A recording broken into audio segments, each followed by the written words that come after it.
All right, big round of applause, Carl Taylor. Thank you. Awesome. A little disappointed I didn't get the standing ovation the second time. You're letting me down, guys. Oh, Yep. thank you. Carl Taylor. Is that the pity standing ovation? Yeah, cool. All right. So, it's like 4 o'clock in the afternoon on a Thursday. We've got, some of you at least, we're going out to dinner and drinks, and I know I'm standing between food and alcohol. It's never a fun time as a speaker.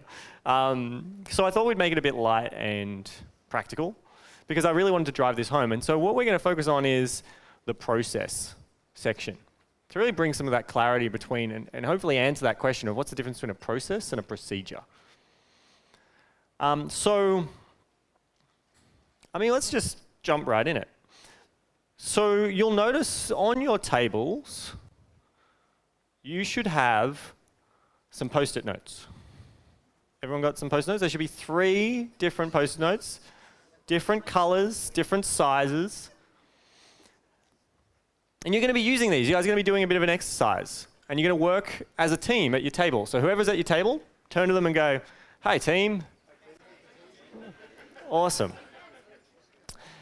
And so what we're going to do is we are going to build a process. You guys are going to map out a process. And let me just give you, I stole it from your table, right? Let me make sure I remember that. Let me kind of show you what I mean and how we're going to do this. So we're going to all build the exact same process. And the reason we're going to do that is I want to make it simple for you. But this will be the interesting part. Even though you're building the exact same process, I think the process will be different per group. So basically, I want you to pick one person in your group. Everyone just pick one person in the group. They're going to be the source for this project, right? This process.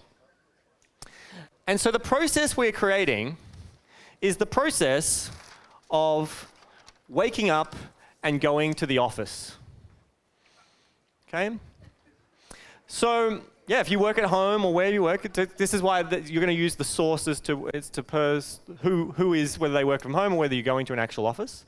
And so let's talk about process. A process always has 2 things. To start any process, you need 2 things. How many things? 2. Thank you. 2. We need a starting point. All right, we need a starting point.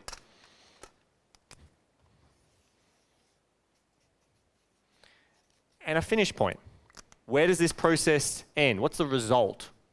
Where does it get us to? Right? A starting point and a finishing point. And so, along the way of a process, so if we go, okay, let's pretend, for example, for me, my starting point was Avalon, Sydney, to coming to Wollongong. My finishing point was CBD, Centro, Wollongong. What happened in between? I drove. Yeah, traffic. Were there some potentially different routes I could have gone to get here? Yeah. In your business, if you said, "Hey, this is where you are, this is where you need to end up," could your staff and different people get to the same result but follow a whole bunch of different ways to get there? Maybe miss some things that they were supposed to do along the way. So the process, if you remember, was at the top, which was which part? What was the top part of the quadrants? It was the bird's eye view, right? It was the what. It was the what. And so this is about giving them that map, the driver's map of going, all right, I'm starting here, so I'm starting in Avalon, Sydney, and I need to get to CBD Centro. And so you've got these 3 different things. Let me explain what the different ones are. So the bigger ones, the big square ones, I don't know if are they all the same color? Do we all have the exact same color? All right, so it's the purple one then. It's the one that's more of a rectangle. This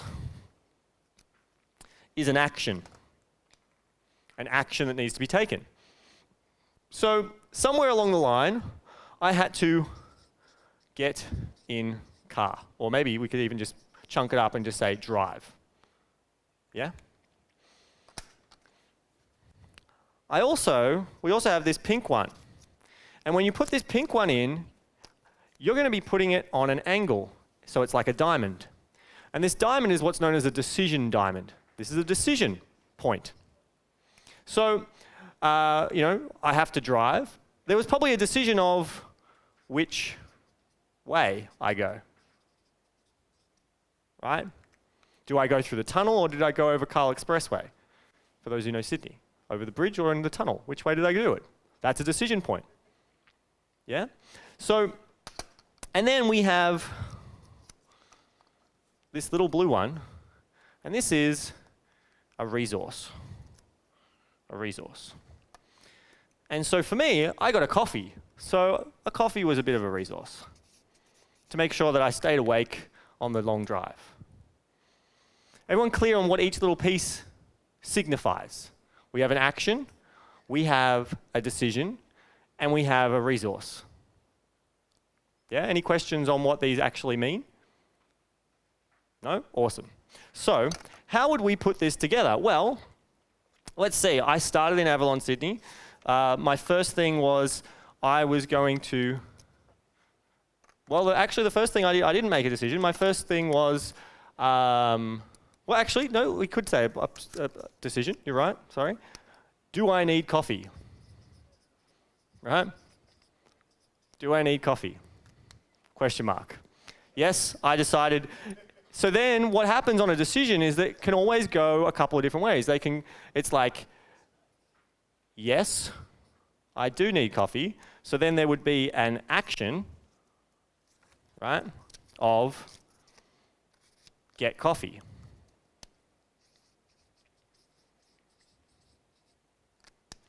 Make sense? If the answer is no, it would be an action of get in car and drive, right? Get in car. Now, I don't want to use up all of these guys' things, so I'm not going to keep mapping it out. And along the way, as I go, it's like, well, when I get to the bridge, it would be like, which way will I go, over the bridge or under the tunnel? Are we going under the tunnel? What happens next? What's the action? Is there a resource? So if remember the packages, is there a resource required for this, or is there a resource available? Right? So choosing which way, the resource might have been Google Maps. Using Google Maps on my iPhone, which I actually did. I forgot to turn off at one point, so all of a sudden I had to ask Google. I had to use Siri and go, Siri, directions to Wollongong, and it helped redirect me and put me back on path. Is this making sense? So what you guys are going to do together in your groups, and you're going to stand up, and my suggestion, you're not going to be able to draw the arrows. That's the only thing that's not going to work. So you're going to, maybe on a piece of paper, just know which your arrows are. But you're going to stand up and you're going to choose a spot on the wall, on the mirrors, wherever you want to do. And you're going to map out, using these, the process of your starting point is wake up. Okay, your starting point is going to be wake up. And your finishing point is start work. Is that clear? Your starting point is wake up. Your end point is start work. And the key thing with a process is you always want to break them up. So something like this, you might go, oh, wake up to start work. Why wouldn't we go all the way through to the end of the day? No, because when you start work, that's the start of a whole new process. That might be the morning session is one process. Right? Now we're being a bit fun here and we're making it going to be, you're going to have a chance to be a bit creative and talk about what your steps are and even add some things that maybe aren't really going on in your life. I don't care. Have some fun with it. But it's about getting the logical thinking process. What happens? When is there a decision point? What's that decision about? What are the different options? A decision point could send you off in 3-4 different directions depending on the decision. Using resources to help with this. Right? If you brush your teeth, a resource might be toothpaste, toothbrush. So you're looking for directly me, or me also trying to get my 3 and 5-year-old kid off watching the couch getting ready for school, like everything goes Everything that would go on. So if part of your subject, the person you picked, is like the source, if part of their day is to get their kids off to school and stuff, that's going to be part of or it could be, are the kids awake? That might be a decision. Have some fun with it, map it out, get clear in the logic, all right? So what I want you to do, I'm going to be walking around. You can ask if you get kind of stuck or you're confused, get stuck, but come and reach out. But use your different pads, claim a spot that you're going to have some wall space. Some of you might be really simple. Some of you might have quite a lot. If you really want to, you can probably grab a sheet of paper, but we wouldn't be able to put that on the wall because it's not sticky. So, but this is the process, right? If you're starting, now I use computer programs and stuff because I find it easier. I use a tool called Lucid Charts. That's how I kind of map out processes. But if you're more pen and paper, tactile type person, how much did these cost? Out of interest, do you know? Wouldn't have cost very much, right? To go down to Officeworks, grab some of these, and the benefit of using either a digital tool or some stickies as opposed to starting on a piece of paper and drawing it, what happens if you make a mistake? What if you go, oh, actually, this really should be a step there? All you got to do is pick it up, move it. Yeah, pick up the little sticky and move it to a different place. And it allows you to just overview, step back, and see what the processes are. But, yeah? All right. You guys, your time starts now. Pick a spot, get started, have some fun with it, and then we'll come reconvene and we'll take a look at some of what you come up with. So, that was a bit of fun to demonstrate how simple and even fun creating systems in your business can be.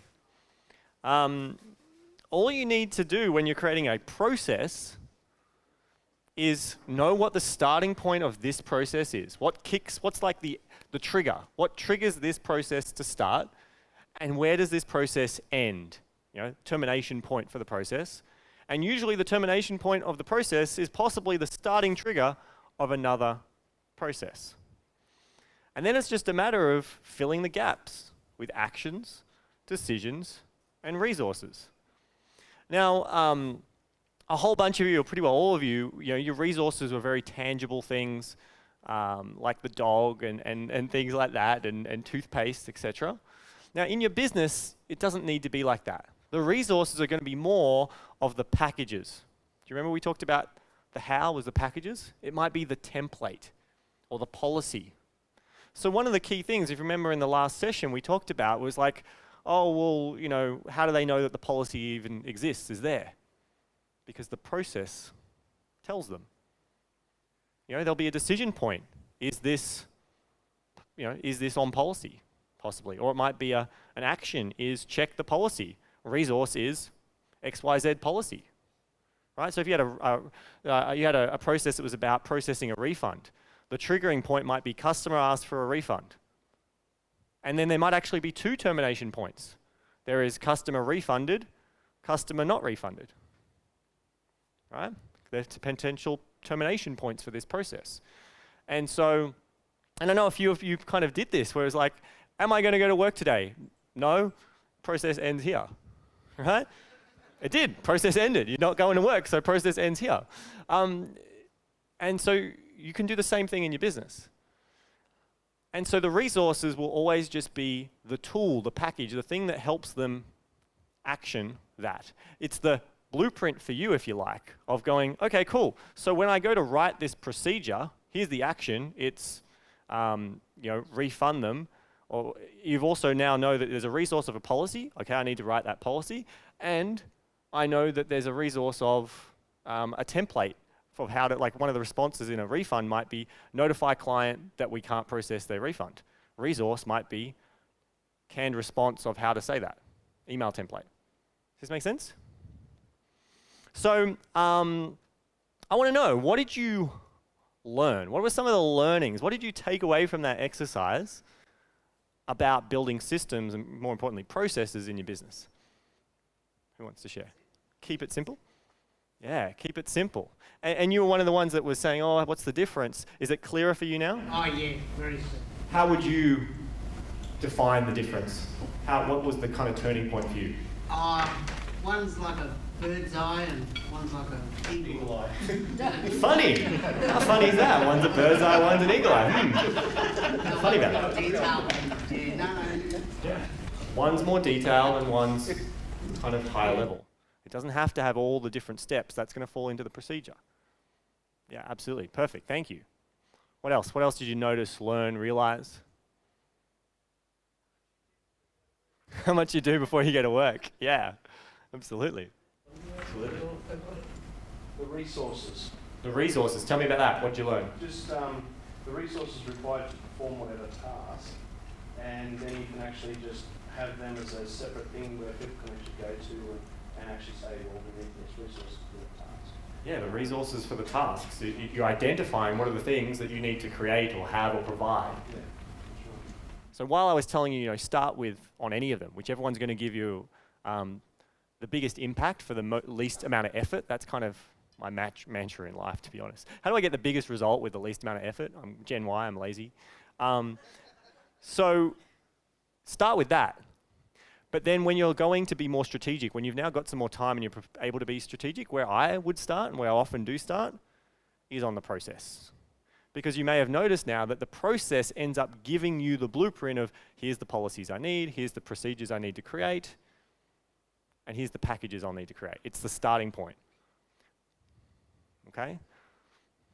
But if there's a more urgent thing in your business, I would just start with the thing that will free you up the most time. Okay?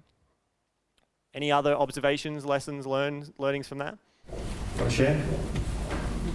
Just to break down the process so that you just start and very basically you just break it down into steps so it's all side rather than that. Yeah. Did anyone else find it really interesting how you could just break it down? Yeah? Breaking it down into simple steps. There's one of my, I can't remember who said it. I don't remember. There's a great saying that I love. And it's basically, nothing is complex once you break it down into little chunks. Nothing. Right? Even things that anyone would look at and go, brain surgery or something, oh, that's so complex. But if you broke it down into the process and then you had procedures, now you might not want somebody doing it, but could someone potentially attempt it without having the skills? Yeah, because if it's broken down to enough little chunks, it just is about taking the next step, the next step, the next step, which is our goal in our business. Awesome. So we're finishing up. It's the end of the day. What I want you to do is at your tables, I want you to discuss and make a decision. What's one process that you can build for your business? One process. You can do this, go and get stickies, or you can use a tool like Lucid Charts, okay, which is an online platform, which I think starts for free. And you can map this kind of stuff out. But pick one process for your business. Okay, I'm going to give you 30 seconds to make that decision, and then share it with your table. Okay, go.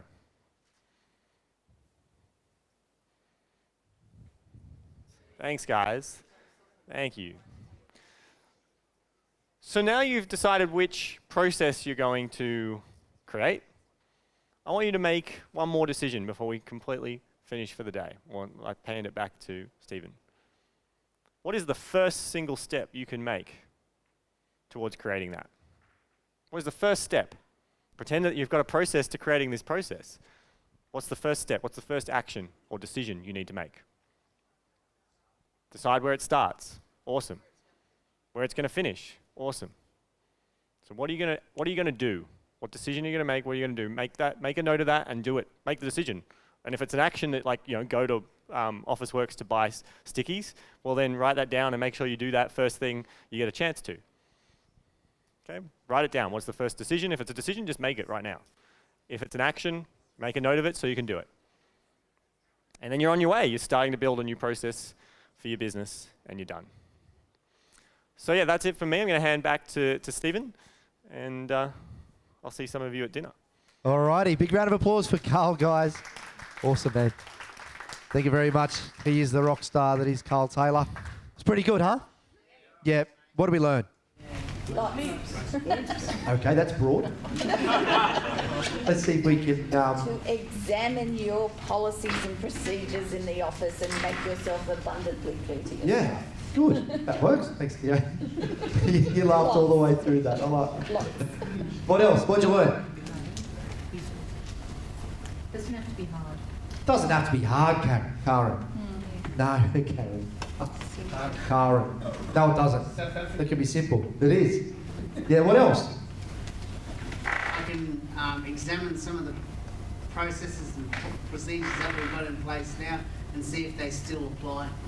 Yeah. For us, for me personally, was we've got all these great resources and templates that we've been putting together, but it's not actually in the system. And we've got Google sites that are on apps. Yes. Let's just put it together. Put them in That's the sort of- vehicle. Yeah, I think Yeah, good. usually tie it all together. Great. Perfect. Excellent. All right, well, it's been a good day today. Once again, big round of applause for Carl. We love him.